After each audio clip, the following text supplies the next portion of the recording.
I'll just put your slides up.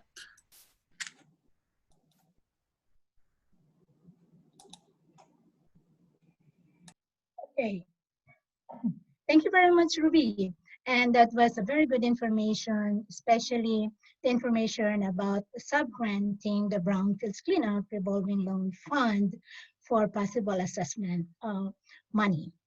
Anyway, next slide, please.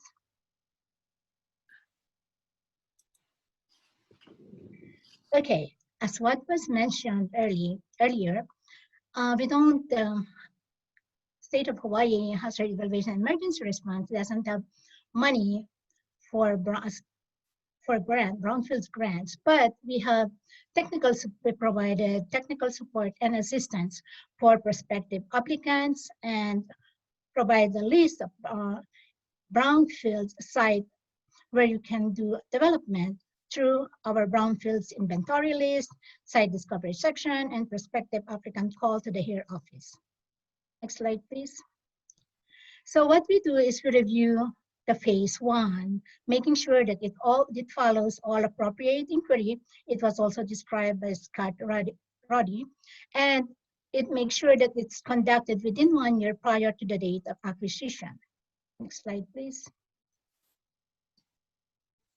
So one of the things that we really have to look at when we are reviewing the phase one, which is also part of the AAI, it should be conducted by an environmental professional, and to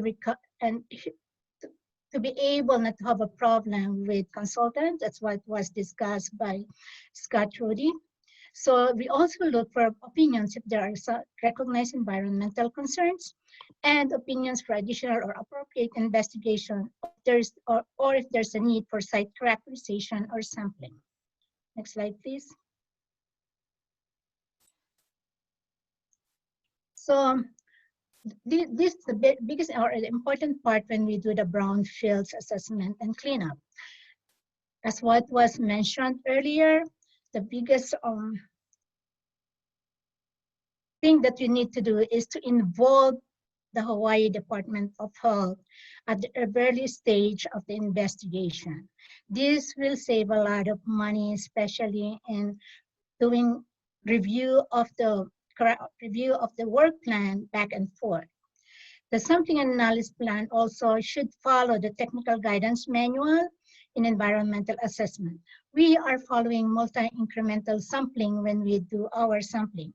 A lot of people or a lot of consultants, they're not familiar with a multi-incremental sampling, so it is really important for you to know the consultants that you're gonna be hiring to do this work plan. So the final site investigation report should be submitted to the HERE office.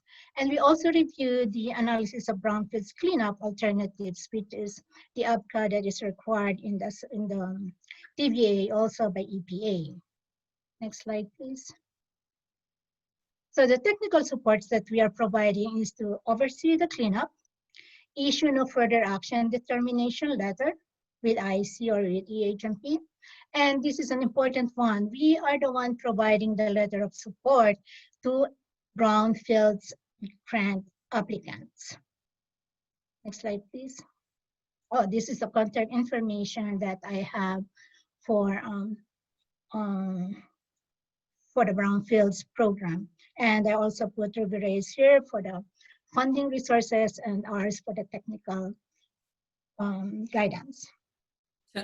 Thank you, Melody. What do you suggest to property owners, who might not be familiar with state processes? They might be concerned that they're going to the state, even though Hawaii is not such a big state. It's not like going to the state like if you're in New York or California, where the state is huge.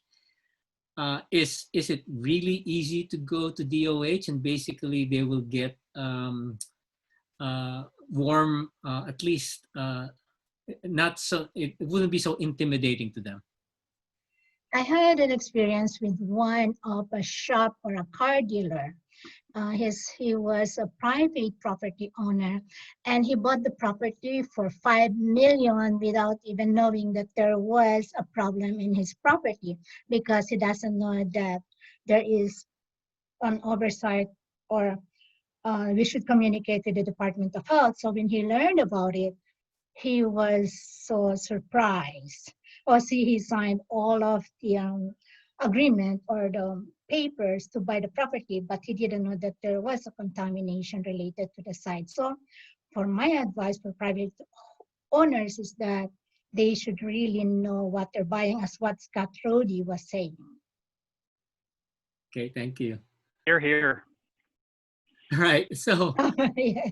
so Okay. we'll save the questions for the question and answer. And our next speaker is Noemi Emmerich Ford,